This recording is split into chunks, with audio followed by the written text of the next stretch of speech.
Mari buka Yohanes pasal yang keempat. Saya ingin mengulang sedikit akan bagian dari firman ini sebelum kita teruskan lebih jauh lagi. Yohanes pasal yang keempat, ayat yang ke-13 dan ayat yang ke-14. Jawab Yesus kepadanya, barang siapa minum air ini, ia akan haus lagi. Tetapi barang siapa minum air yang akan kuberikan kepadanya, ia tidak akan haus untuk selama-lamanya. Sebaliknya, Anda garis bawah ini, air yang akan kuberikan kepadanya akan menjadi mata air di dalam dirinya yang terus-menerus memancar sampai kepada hidup yang kekal. Saya pernah sampaikan beberapa waktu yang lalu bahwa kekristenan itu menarik sekali. Yesus mengajarkan bahwa kalau orang mendapatkan apa yang dunia tawarkan, maka ketika kita menikmatinya, kita meminumnya, kita akan haus lagi. Tapi kalau kita menerima yang Tuhan berikan, dia berkata, maka air yang akan aku berikan itu akan menjadi mata air di dalam dirimu, yang akan terus-menerus memancar sampai kepada hidup yang kekal. Nah, apa ini sebetulnya? Yesus ingin supaya kita ini berubah dari konsumen menjadi produsen. Banyak orang Kristen tidak menyadari ketika kita mulai lahir baru, Anda menikmati semua yang ilahi dalam hidupmu, didoakan, terima firman Tuhan, karunia Allah bekerja, engkau dijamah oleh Tuhan. Sepertinya sebagai jemaat kita hanya konsumen. Kita mengkonsum, kita memakai, kita memakan, kita menelan apa yang diberikan, lalu kita bersyukur untuk itu. Tapi yang luar biasa adalah bahwa dia mau kita yang konsumen hari ini, satu hari kelak akan dia ubah menjadi apa? Produsen. Dan saya berkata pada Anda, Tuhan Yesus ingin berkata begini, engkau tidak selamanya akan terima. Dia berkata kalau engkau minum yang di dunia, engkau akan haus lagi. Tapi kalau engkau terima yang daripadaku, dari dalam dirimu itu akan menjadi mata air. Artinya dia berkata, dari konsumen, engkau akan aku ubah menjadi produsen. Dari orang yang hanya menerima, aku akan ubah engkau jadi orang yang bisa menghasilkan dan memberkati dan memberi kepada yang lain. Nah, kalau Anda bisa tangkap dua ayat ini saja, saya percaya sesuatu yang luar biasa itu menanti kita, saudara. Kalau Anda punya kerinduan berkata, Tuhan aku tidak mau terus jadi konsumen. Satu hari aku harus jadi produsen. Saya beritahu saudara, itu kehendak Tuhan yang sempurna. Bahwa dari hidup kita akan lahir banyak perkara yang luar biasa, yang ilahi, bahkan mimpi pun Anda belum tega sampai ke sana. Tapi saya mau beritahu, dengan Allah selalu kita dibawa kepada tingkat-tingkat yang seperti itu. Nah, saya bersyukur bahwa saya percaya bahwa kita ini sedang disiapkan Tuhan untuk sesuatu yang luar biasa. Dalam tahun ini saya percaya Tuhan akan memberkati kita lebih luar biasa lagi. Saya bersyukur dengan 3.000 pelajar yang sudah dibawa kepada Tuhan dalam beberapa bulan terakhir ini ketika kita diizinkan masuk ke sekolah-sekolah. Saya masih menanti sekian ribu lagi akan dibawa kepada Tuhan. Dan doakan supaya mereka dibawa sungguh-sungguh dalam pertumbuhan yang sehat dan benar dalam Kristus Yesus. Saya tahu itu merupakan anugerah Allah buat kota ini, itu anugerah Tuhan dan kepercayaan Tuhan buat kita. Nah, sekarang mari kita buka firman Tuhan. Saya mau tunjukkan kepada Anda lebih jauh akan kebenaran ini. Matius pasal yang ke-13. Injil Matius pasal yang ke-13.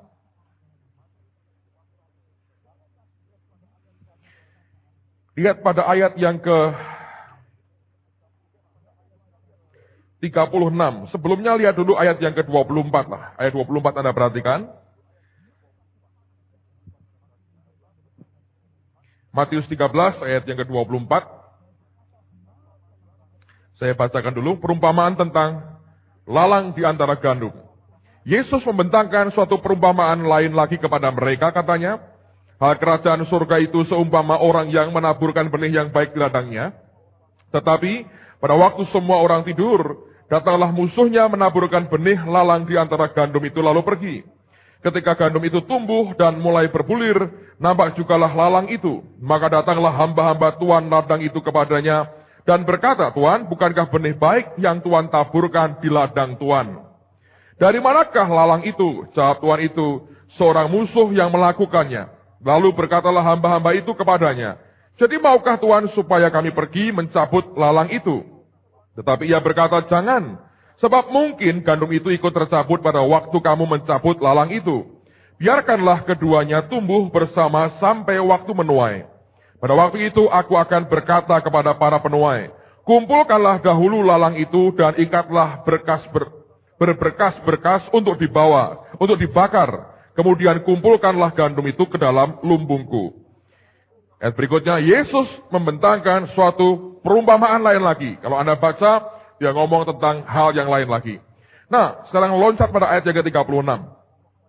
Maka, setelah dia ngomong banyak tentang perumpamaan, dia mengajar, Yesus pun meninggalkan orang banyak itu, lalu pulang. Nah, perhatikan kalimat berikut ini luar biasa. Murid-muridnya datang dan berkata kepadanya, jelaskanlah kepada kami perumpamaan tentang lalang di ladang itu. Ia menjawab katanya, orang yang menaburkan benih baik ialah anak manusia, ladang ialah dunia, benih yang baik itu siapa? Anak-anak kerajaan, dan lalang adalah anak-anak si jahat. Sampai di sini. Nah, dengarkan saya dulu, lihat dulu. Alkitab mengatakan, Yesus mengajar kepada orang banyak. Dan selalu dia ngomong tentang perumpamaan, dia cerita. Yesus tidak pernah ngomong yang terlalu muluk-muluk, dia ngomong yang simple sekali. Dalam keseharian, dia ngomong tentang apapun yang keseharian orang bisa lihat. Kemudian setelah dia cerita, dan semuanya dia ngomong perumpamaan. Setelah dia mengajar, lalu kemudian dia pulang. Dia meninggalkan orang banyak itu, lalu ia pulang.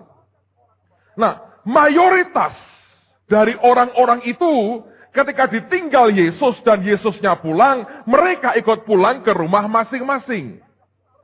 Kenyataannya, tidak satu pun dari antara mereka mengerti apa yang dikatakan oleh Tuhan. Mereka paham tentang perumpamaan, tapi maknanya mereka tidak mengerti. Nah, ini yang terjadi, saudara. Banyak orang Kristen puas dengan apa yang diberikan hanya lewat mimbar, sekalipun tidak ngerti, tidak paham. Ini ngomong apa sebetulnya? Tapi kita setia datang, kita mendengarkan segala macam khotbah, segala macam perumpamaan. Lalu ketika Tuhannya pulang, kita ikut pulang juga ke rumah masing-masing. Kita berkata, oh Tuhan sudah selesai, kalau gitu aku juga selesai dengan dia. Tapi yang luar biasa, ada sekelompok kecil yang Alkitab berkata adalah murid-muridnya.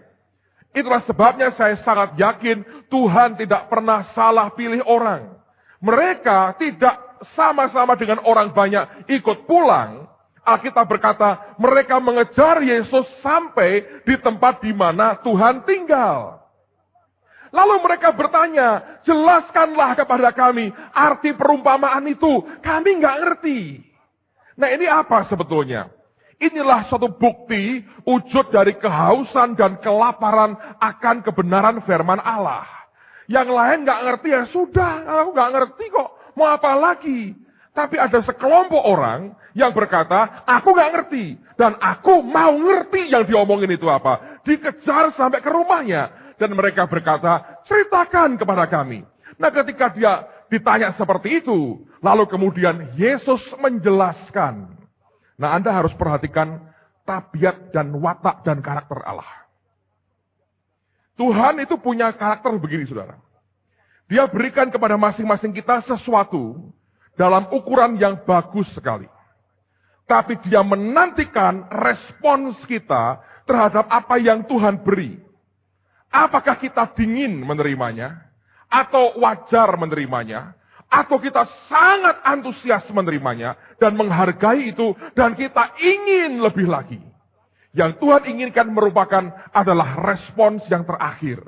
Kalau Anda dingin, Anda diam, Anda wajar, Anda hanya baik-baik, itu nggak cukup. Anda harus ngerti ini bagian dari karakter Tuhanmu. Sebab Alkitab berkata, jangan buang mutiara kepada babi. Dia tidak pernah memberikan barang yang berharga kepada orang yang tidak sangat mengingininya. Nah, para murid ini dia berkata, kami nggak ngerti, kita nggak ngerti loh. Ini ngomong apa? Dikejar sampai ke rumahnya, lalu mereka bertanya, jelaskan kepada kami, tadi itu artinya apa? Baru kemudian Tuhan ngomong tambahan kepada mereka. Nah, dengar baik-baik.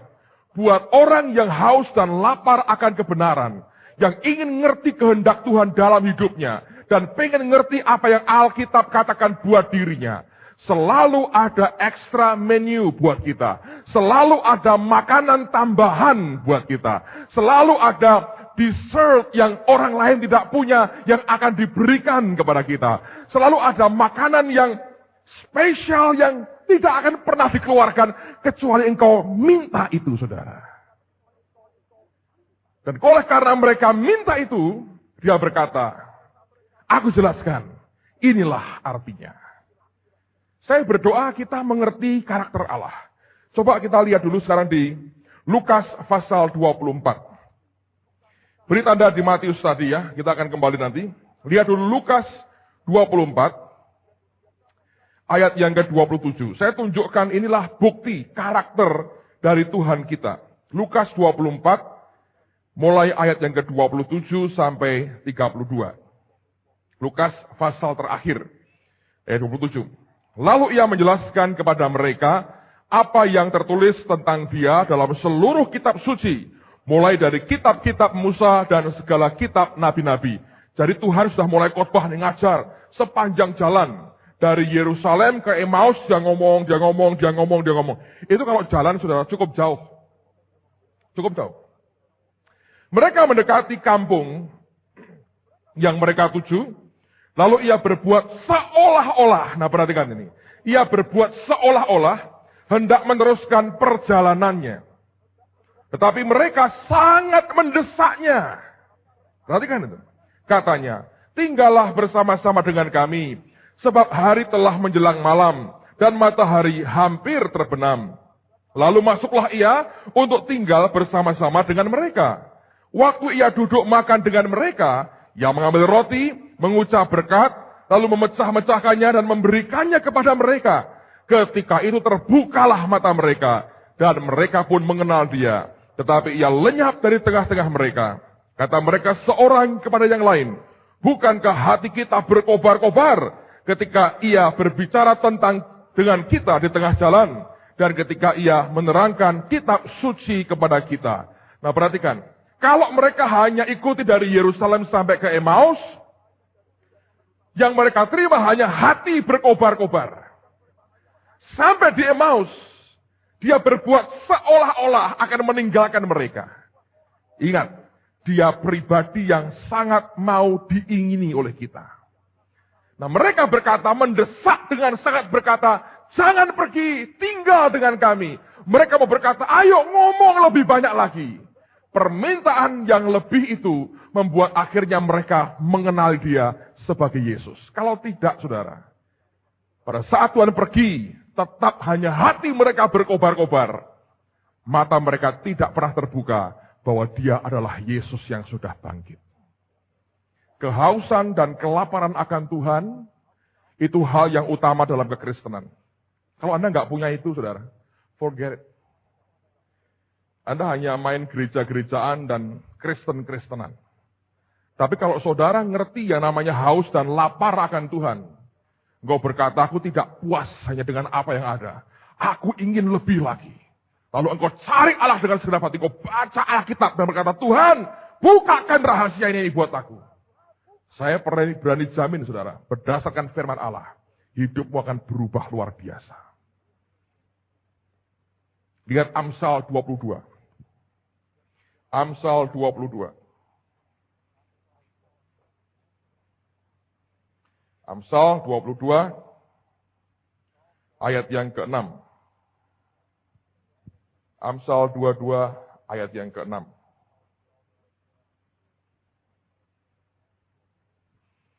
Ayat ini banyak dipakai oleh Brother John Avancini untuk bicara soal biblical economics atau soal keuangan.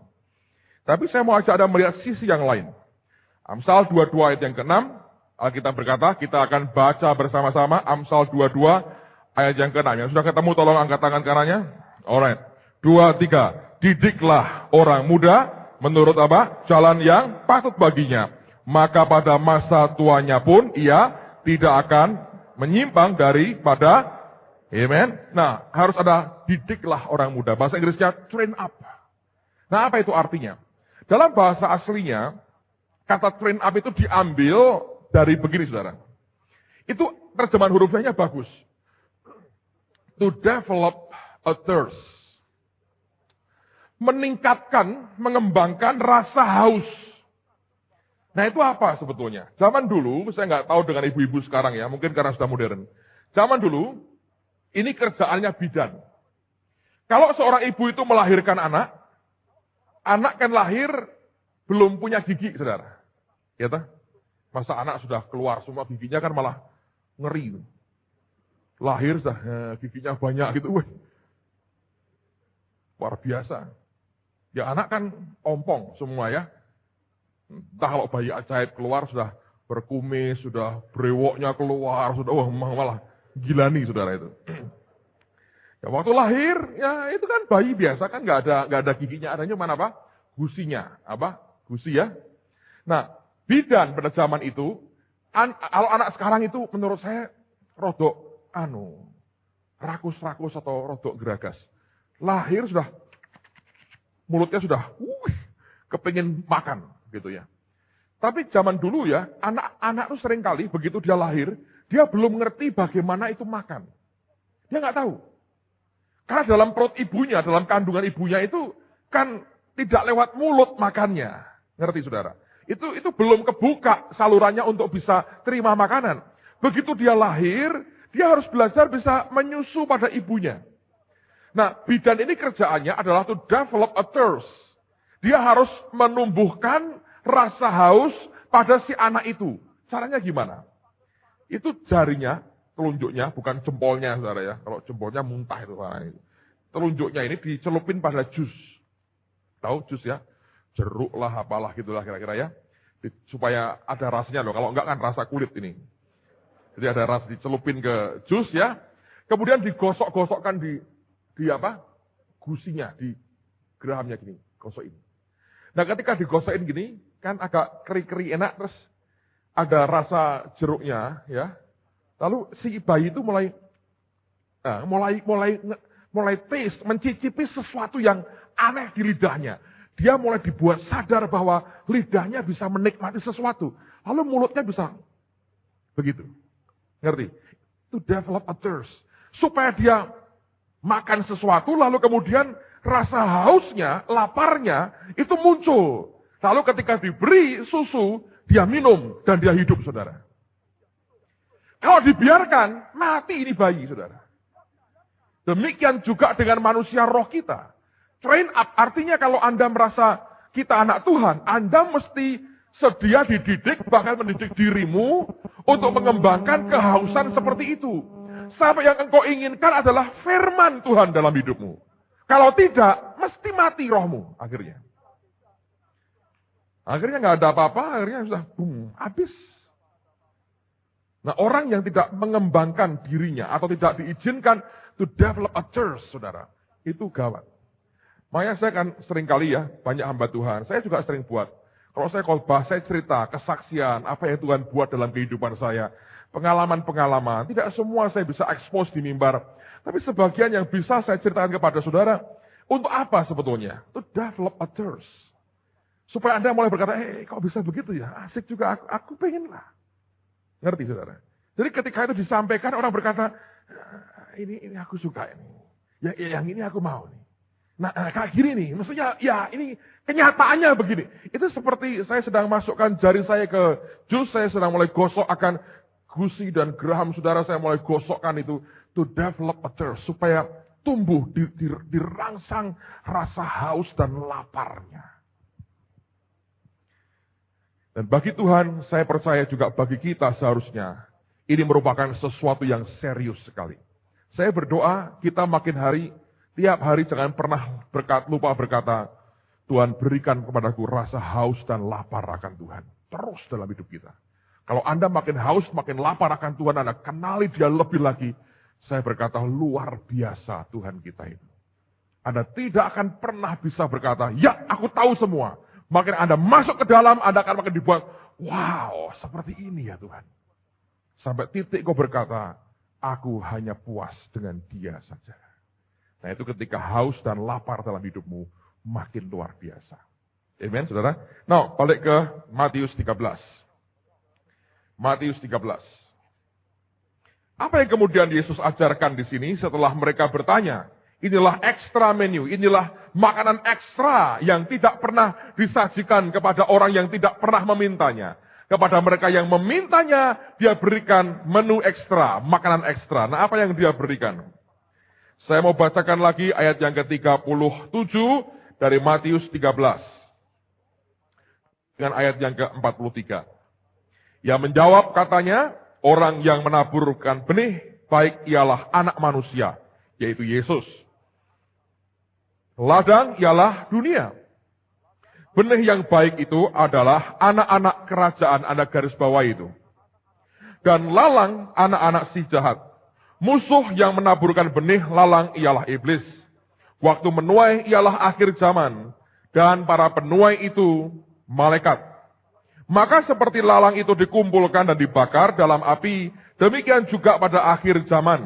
Anak manusia akan menyuruh malaikat-malaikatnya, dan mereka akan mengumpulkan segala sesuatu yang menyesatkan dan semua orang yang melakukan kejahatan dari dalam kerajaannya. Semuanya akan dicampakkan ke dalam dapur api. Di sanalah akan terdapat ratapan dan kertaan gigi. Pada waktu itulah orang-orang benar akan bercahaya seperti matahari dalam kerajaan Bapa mereka. Siapa bertelinga, hendaklah ia mendengar. Nah, saya mau tekankan satu hal ini. Tuhan berkata, benih yang baik itu anak-anak kerajaan. Siapa yang merasa dirinya anak-anak kerajaan Allah? Angkat tanganmu tinggi-tinggi. Nah dengar baik-baik, Anda dan saya adalah benih. Nah sekarang perhatikan saya baik-baik. Ini simple, saya nggak ada contoh benih. Ambil contoh, whatever. Nggak ada lah. Ini palsu sih, nggak ada benihnya. Anda tahu benih, dengar ya. Ini nggak terlalu dalam, saya hanya mengartikulasikan pengertian yang Anda juga ngerti. Benih itu sebetulnya adalah bagian dari hasil suatu pohon, betul ya? Pohon mangga ya misalnya ya, pohon mangga keluar buahnya, di dalam buah mangga itu ada benih. Benih itu tadinya adalah suatu hasil yang kelak akan mampu menghasilkan. Saya ulang. Ada beberapa teman yang mikirnya cepat sekali sehingga perlu saya ulang lagi. Tenang. Relax dulu. Dengar baik-baik. Benih itu adalah, Pak kok Bapak ngomong gitu, tadi waktu nyembah Tuhan itu saya diomongin Tuhan di situ. Jadi bukan karena saya yang pinternya, tak tulis semuanya. Bukan karena pinter, diomongin Tuhan nih saudara. Benih itu sebetulnya adalah hasil. Ya toh? Hasil toh? Bagian dari hasil. Yang satu kali kelak, dia punya kesanggupan sendiri untuk menghasilkan. Betul kan omongan Yesus? Dari konsumen menjadi produsen. Kita semua ini kan bagian dari hasil. Saya 22 tahun yang lalu, kurang lebih, lahir baru, terima Yesus dalam hidup saya. Ketika di altar call, siapa terima Yesus, saya maju ke depan. Saya ini tadinya adalah hasil. Saya ini tuayan.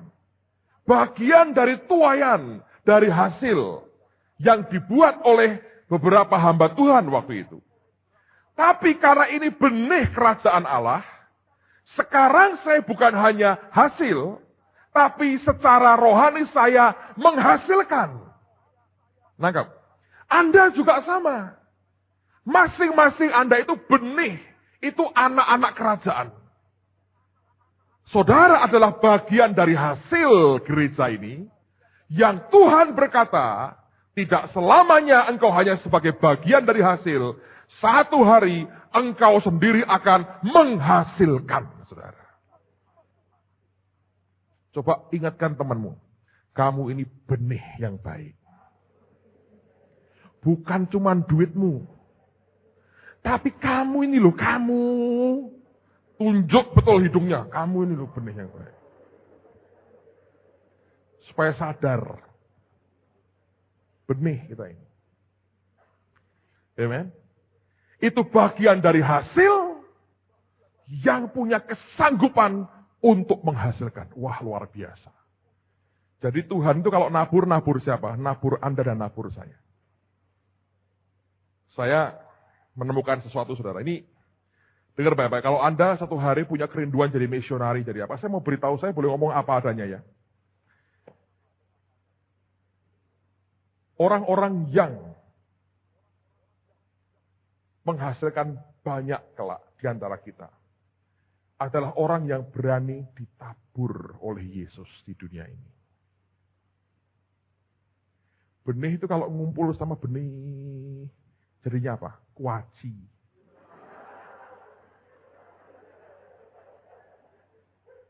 Kita ngomong sederhana lah, saudara. Goblok-goblokan aja. Ya tak?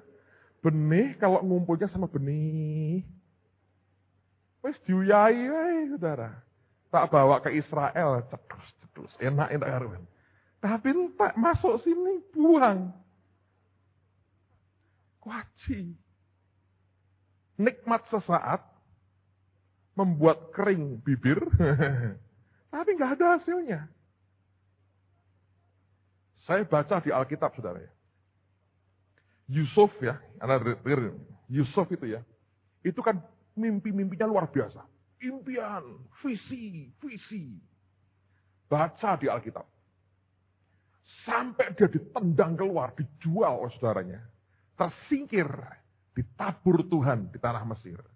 Baru kalimat Allah menyertai dia itu muncul di situ. Sebelumnya nggak ada tulisan Allah menyertai dia, nggak ada. Baca di Alkitab. Baru setelah ditendang, masukkan penjara, jadikan budak dulu. Baru kalimat Allah menyertai dia, baru muncul, saudara. Jangan jadi kuaci. Anda punya teman-teman di sekolah masing-masing. Kalau Anda sukanya ngumpul di gereja dengan teman-temanmu, Anda tidak urusan. Kuaci, saudara. Kita tidak pernah dipanggil jadi kuaci. Anda ditabur Tuhan di tempatmu masing-masing. Anda punya kerjaan, Anda punya apapun yang Allah berkata, ini tempatmu. Biarlah engkau tumbuh di sana dengan luar biasa. Kalau enggak, kuaci. Ya enak sih sekali-sekali. Tapi kalau makan kuaci terus kesel. Giginya bisa keropos, saudara. Coba ngomong sebelahmu. Aku bukan kuaci. Sekalipun cap gajah, tetap bukan aku. Amen. Itu kenyataan. Alkitab berkata benih yang baik itu anak-anak kerajaan. Anak kerajaan, benih yang baik. Kita ini benih. Kita belajar soal keuangan. Uang yang ada pada kita juga benih, itu betul. Tapi kita sendiri juga benih ternyata. Dan benih itu kalau mau ditabur, itu hasilnya luar biasa. Nah, benih itu ya saudara, dengar baik-baik. Yang Anda harus perhatikan, benih itu kekuatannya di mana sebetulnya? Itu pada kehidupan di dalam kita. Di dalam diri saudara dan saya, ada potensi kehidupan ilahi yang luar biasa. Jangan pernah batasi dirimu, loh, saudara. Jangan pernah. Sebab kalau engkau benihnya Allah, dia tidak pernah punya benih yang jelek. Dia selalu punya benih yang luar biasa. Sekarang ngomong pada belakangmu, aku ini benih yang luar biasa.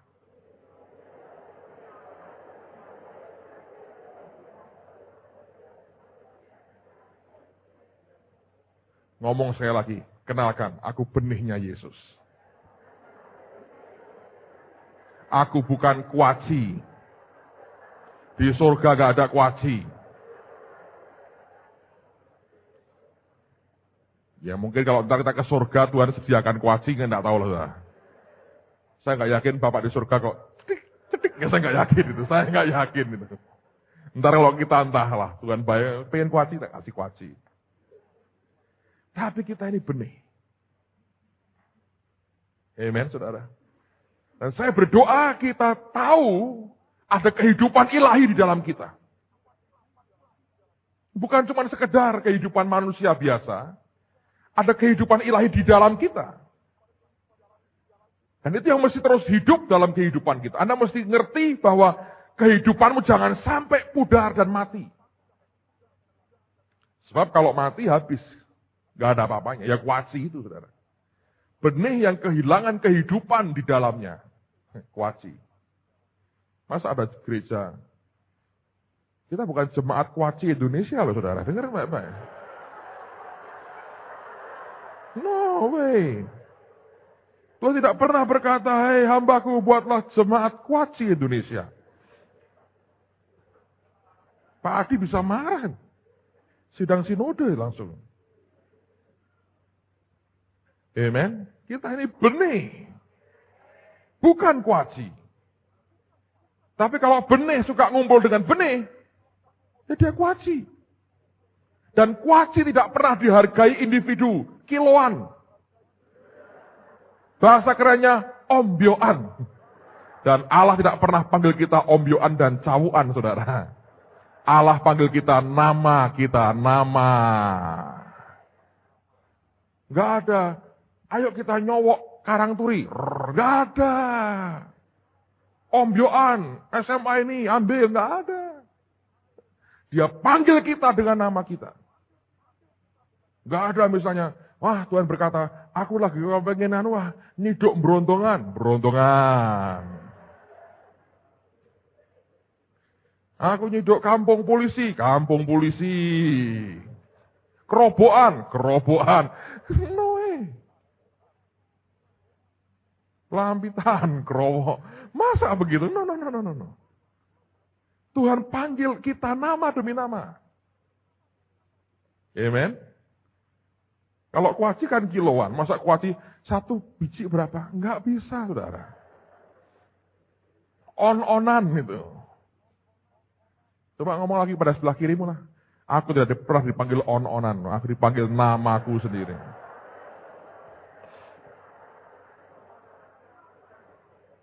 Nah, sekarang saya harap Anda mengerti. Yesus sendiri juga sadar bahwa dia benih. Lihat ya, Yohanes 12. Yohanes 12.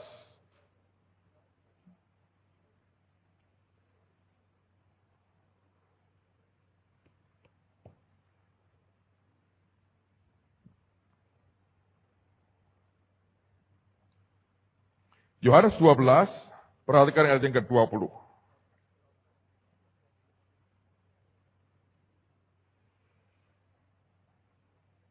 Di antara mereka yang berangkat untuk beribadah pada hari raya itu terdapat beberapa orang Yunani. Nah, sekarang saya mau ceritakan dulu, saudara, background-nya. Yesus selama hidupnya, mandat Bapak Surgawi buat dia sebetulnya terutama adalah melayani orang-orang Israel saja. Ada beberapa dari bangsa lain, tapi itu perkecualian. Perempuan Sirofenisia, beberapa perwira Romawi dia layani, tapi itu perkecualian, exception. Dia berkata, aku ditugaskan untuk anak-anak aja. Hanya untuk orang pilihan, orang Israel. Tapi waktu itu, ada orang-orang Yunani yang mulai percaya. Terus, berikutnya. Orang-orang itu pergi kepada Filipus yang berasal dari Betsaida di Galilea, lalu berkata kepadanya, Tuan, kami ingin bertemu dengan Yesus. Filipus pergi memberitahukannya kepada Andreas dan Filipus menyampaikannya pula kepada Yesus. Nah, perhatikan jawabannya itu aneh, saudara. Tetapi Yesus menjawab mereka katanya, telah tiba saatnya anak manusia dimuliakan. Aku berkata kepadamu sesungguhnya jikalau biji gandum tidak jatuh ke dalam tanah dan mati, ia tetap satu biji saja. Tetapi jika ia mati, ia akan menghasilkan banyak buah. Ini aneh jawabannya. Ada orang Yunani pengen bertamu, berkunjung, ngomongnya benih yang mati. Apa hubungannya? Hubungannya jelas sekali. Waktu orang Yunani sudah datang ke dia, Yesus sadar, waktunya sudah dekat sekali, bahwa kebenaran ini harus meledak ke seluruh dunia. Bukan hanya orang Yahudi yang akan terima Yesus, seluruh dunia akan datang kepadanya. Dan itulah sebabnya dia berkata, oke, aku ngerti kalau gitu. Ini tanda dari Bapa bahwa benih ini harus mati. Dan dia mulai mengatakan, kalau biji gandum tidak mati, tetap satu. Kalau dia mati, dia berkata, akan menghasilkan banyak buah. Dalam hidup kita, Anda dan saya mesti belajar hidup menyangkal daging. Itulah proses kematian kita. Nyangkal daging itu bukan ganti kulit atau ganti pakaian, saudara. Bukan. Betul-betul yang lama itu mati, yang baru itu muncul. Makanya baptisan selam itu kan simbolik. Anda dikuburkan, ya, lalu kemudian apa? Bangkit lagi sebagai manusia baru. Nah, banyak orang itu nggak mati. Tapi dia cuma ganti pakaian. Wah, ada cerita menarik saya ingin ceritakan pada saudara. Di Israel kami dengarkan cerita ini luar biasa. Itu cerita favorit kami selama trip ke Israel. Sejak itu populernya luar biasa. Saya cerita ini ya. Dengar baik-baik. Kematian itu bukan ganti baju. Itu bukan pura-pura. Kemunafikan tidak bisa menggantikan kematian total. Mati itu artinya hidup lamamu disangkali tiap hari, saudara. Mau muncul sangkali, mau muncul sangkali. Tapi ini ada cerita orang Yahudi. Ada gereja Katolik di Israel. Yang saya tahu, tidak sah ketawa. Ketawanya boleh lah, Pak Yos boleh ketawa lah, saya tahu. Ini gereja Katolik kan punya banyak pelayanan amal, gitu ya. Jadi bagi ini dengan cuma-cuma. Nah, orang Yahudi itu kan otaknya itu otak cari untung. Gitu. Dia ngakalnya tuh pinter. Nah, mereka melihat, waduh, kalau aku jadi Katolik, dapat bantuan sosial nih, pakaian gratis, makan, apa-apa gitu. Tapi orang Yahudi Tulen tidak mau jadi Kristen sampai hari ini. Karena mereka takut kalau mereka percaya Yesus, hilang keyahudiannya. Kalau jadi Kristen nggak Yahudi lagi. Sampai sekarang mereka sebagian besar belum percaya Yesus. Nanti satu kali mereka mesti percaya Yesus. Siapa tahu ada misionari-misionari untuk orang Israel di tengah-tengah kita. Hanya modalnya satu tok, saudara. Pakai baju anti peluru itu aja, saudara. Nah, lalu ada satu bapak orang Yahudi, dia pikir, wah aku mesti jadi Katolik. Datang ke seorang pastor, aku mau jadi Katolik. Pastor berkata, gak mungkin, kamu bohong. Kamu hanya minta sumbangan sosialku, derma sosialku untuk kamu. Gak mungkin. Saya mau Katolik. Gak mungkin. Kamu bohongin aku. Tiap hari datang minta jadi Katolik. Gak bisa. Kamu gak. Kristen gak mungkin. Yahudi, kamu Yahudi kan. Aku ngerti kamu hanya kepengen makan gratis, pakaian gratis, modelmu aku ngerti. Pokoknya dia terus ya minta. Pastornya ngomong gini. Orang kamu tiap Jumat mesti makan ikan laut. Itu aja kebiasaan, itu aja buang gak bisa kok.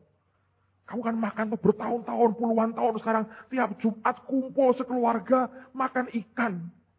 Itu aja kamu gak bisa buang. Apalagi agamamu dibuang.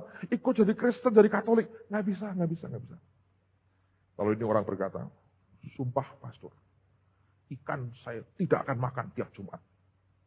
Pastornya bilang, nekat betul ini orang. Lalu karena diminta terus, ini pastornya gak mikir. Mungkin benar nih, pengen jadi Kristen atau Katolik ini. Ya udah, sungguh pokoknya, aku harus jadi Katolik. Oke, dia masuk ke gereja, dia ambilin air sama pastornya. Aku baptis engkau jadi Katolik sekarang, baptis percii. Nah, percii jadi Katolik. Terus dia minta bantuan sosial, memang itu tujuannya saudara ngambil. Hari Jumat, pastornya ini curiga. Ini orang bener gak disumpah-sumpah gak mau makan ikan, ninggalkan itu janjinya gitu. Hari Jumat malam, jam makan malam. Di mana biasanya dia kumpul dengan keluarganya, makan ikan gitu ya. Pastornya mengendap-endap datang ke rumah orang Yahudi. Yang sekarang ngaku jadi Katolik, dibaptis jadi Katolik.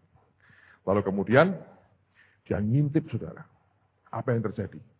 Sekeluarga kumpul. Di meja makan, di bagian tengah itu, ada ikan laut gede sekali. Pastornya bilang, kurang ajar. Sumpah gak makan ikan, dia tetap makan ikan. Sudah mau marah nih pastornya, sudah lihatin terus. Makan gak? Dimakan gak? Terus sudah dimasak. Kelihatannya hebat sekali, ini kan kebiasaan dia puluhan tahun. Tiba-tiba bapak tua ini berdiri, dia masuk ke dalam, ngambil baskom isinya air. Dia celupkan tangannya dan dia berkata, "Hai ikan, hari ini aku baptis engkau jadi ayam," katanya.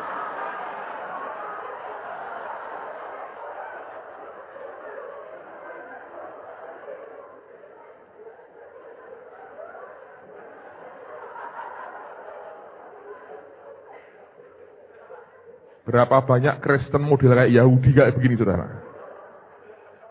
Semua dihalalkan untuk kepentingannya dia. Nah, sejak itu kami kalau makan, saudara, sudah belenek nih, sudah nggak suka. Aku baptis kok jadi soto, katanya.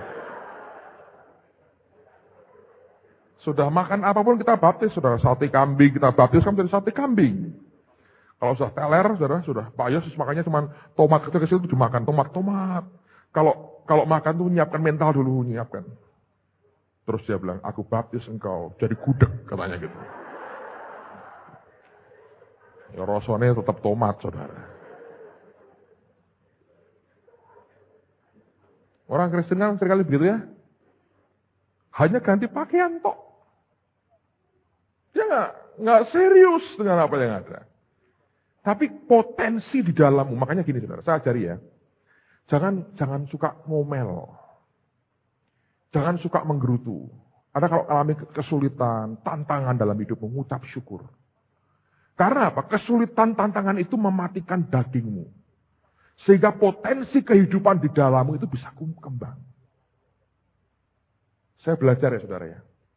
Ada seorang hamba Tuhan ngomong gini. Ada 2 cara yang paling hebat untuk membuat kehidupan di dalam kita keluar. Yaitu 1. Kalau kita mengalami penolakan hebat dari orang lain. Yang kedua, kalau kita mengalami tekanan dan aniaya yang luar biasa. Nah, dalam hidup kita sebagai orang percaya, kita ini sering mengalami kan. Orang salah ngerti dengan kita. Orang berkata ini orang gila, ini orang sinting, orang fanatik. Semua tekanan aniaya itu jangan ditanggapi dengan omelan. Kalau Anda mengalami kesulitan dalam hal apapun, sekolahmu, pelajaranmu, dengan temanmu, dengan gurumu, jangan ngomel, jangan ngutuki, jangan maki-maki. Bereaksi benar, saudara. Katakan Tuhan, pakai situasi ini untuk mematikan dagingku. Gunanya apa? Supaya kehidupan Allah di dalam kita terpancar keluar. Karena engkau ini punya potensi luar biasa. Saudara. Serius. Saya lihat yang kita alami aja lah. Karena ya saudara nggak bisa satu kali begini. Saya waktu ke Amerika yang terakhir ini, saya ketemu di kantornya Robert Lehden, ketemu 2 orang, Uf Ekman dan Robert Lehden. Anda perlu dengerin Uf Ekman. Nah, selesai, saya terus kami ke tempat lainnya. Pak Adi itu ngomong sama saya gini, Pak Adi Sutanto dia ngomong gini. Beliau ketua sinode kita. Dia bilang, heran sekali ya. Anda kalian ini bisa ketemu dan bergaul dengan orang-orang yang sungguh-sungguh hari ini mempengaruhi dunia dengan ministrinya. Itu orang-orang bisa datang ke Semarang dan kalian bisa bergaul dengan mereka. Padahal kalau dipikir kita ini kan ya, biasa-biasa. Ya, secara manusia, apa sih hebatnya kita? Secara manusia ya, nggak ada. Nggak ada apa-apanya kita ini. Serius. Tapi yang saya belajar, di dalam diri orang-orang yang kelihatannya biasa-biasa begini, ada kehidupan ilahi. Nah yang ilahi itu yang luar biasa. Kalau Anda dan saya mau belajar nyangkal dagingmu setiap hari, pikul salib dengan Tuhan. Belajar tidak ngomel, mengucap syukur. Belajar mengucap syukur. Saya senang satu kali Ibu Indri waktu doa pagi, Anda tahu kalau Anda sudah ke Israel, makanannya semuanya beda, saudara. Saya kalau mencicipi makanan di Timur Tengah, saya cicipi dengan mata. Ya Pak Yos, serius. Bukan tak culeki sambel gini saudara. Jangan itu dong, mosok gitu. Nah. Saya lihat gini. Dikasih macam-macam tuh. Saya kan nggak suka makanan Mesir ya saudara. Kayak makanan duniawi kan kayak berambang. Itu kan saya bawang. Saya kan nggak suka. Itu kan Mesir. Bawang merah, bawang putih. Itu kan Mesir lah. Saya kan orang tanah perjanjian. Saudara. Gitu Bu Indri doanya bagus sekali. Tuhan, terima kasih Tuhan. Makanan limpah. Sekalipun tidak sesuai dengan selera kami. Tapi limpah. Loh untung itu doanya masih begitu. Bukan, Tuhan, kirimkanlah segoliwet Tuhan. Untung saudara doanya begitu. Nangkapnya. Dalam keseharianmu saudara, Anda akan menghadapi yang sama. Ada hal-hal yang Anda tidak ingin sebetulnya. Sampai Tuhan, aku gak mau ini lagi. Tapi untuk mematikan kedagingan, saudara. Ada hal-hal yang kita mau, tidak mau, kita mau telan dalam hidup kita. Apapunlah Tuhan. Aku mau. Nyangkali daging. Sampai akhirnya kehidupan yang di dalam kita. Yang ilahi itu terpancar keluar. Nah waktu keluar, Anda dan saya berbuah luar biasa. Amen, saudara. Karena kita ini benih. Bukan hanya kekayaan kita yang benih. Tapi kita ini benih. Dan kemanapun Tuhan taburkan kita, ditempatkan dimanapun. Selama kematian daging itu ada menyertai kita. Selalu buahnya akan luar biasa. Memberkati yang lain. Amen, saudara. Satu hidup aja diserahkan ke Tuhan. Anda tahu jutaan orang akan diberkati. Ribuan orang akan diubah hidupnya. Kalau ada hidup yang mau diserahkan setiap hari.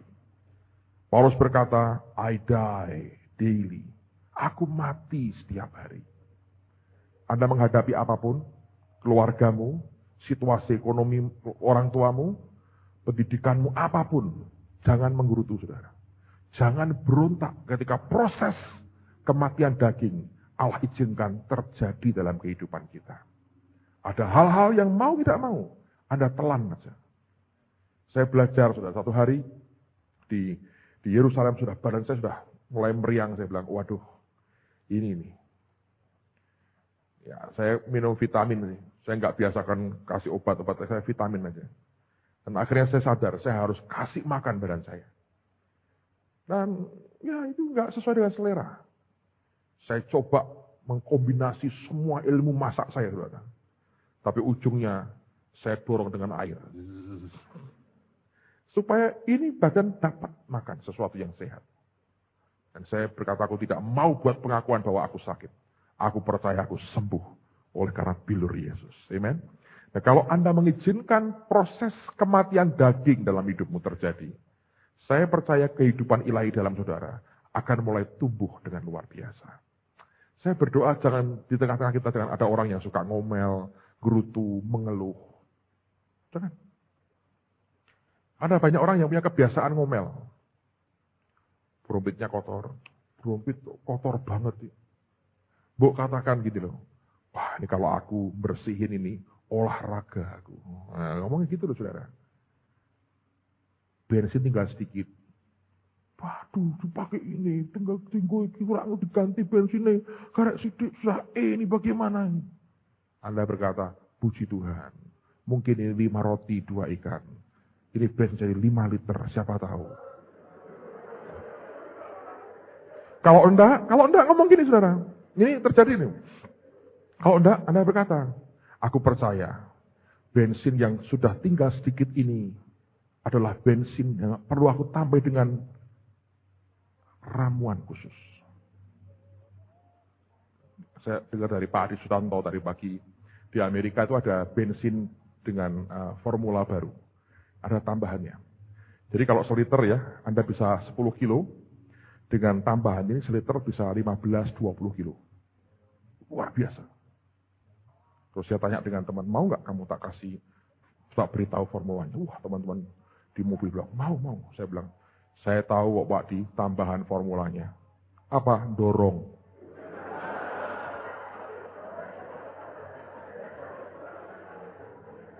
Saya lagi teler nih, saya ikut banyak ngaco. Dengar baik-baik, jangan ngomel. Banyak hal yang terjadi. Jangan ngomel. Mengucap syukur. Kuat. Gitu. Kalau teman berkata, lu bensin entek-entek ini. Lu ini kono formulanya, ono tambahan. Apa? Ya tenagamu itu nanti. Saya mau kamu yang dorong. Murah meriah, saudara. Mengucap syukur. Ada banyak hal yang kita bisa pakai untuk mengucap syukur. Dan saya percaya Allah menghargai orang yang mengucap syukur. Kematian daging itu akan membawa akibat yang luar biasa. Amen. Itu baiknya luar biasa. Pada angkat tangan sama-sama di hadapan Tuhan yang baik. Tuhan, kami berterima kasih karena kami ini benih-Mu, Tuhan. Bukan hanya yang kami miliki, tapi diri kami sendiri adalah benih. Hamba berdoa untuk anak-anak-Mu, Tuhan. Ajari kami belajar bersyukur. Ajari kami bersyukur. Naikkan pujian Bapa Surgawi, ajarku mengenal betapa dalamnya kasih-Mu. Thank you, Father. Terima kasih Tuhan, terima kasih. Terima kasih, Kudus. Bapa Surgawi, Gawi, Gawi, Gawi, Gawi, Gawi.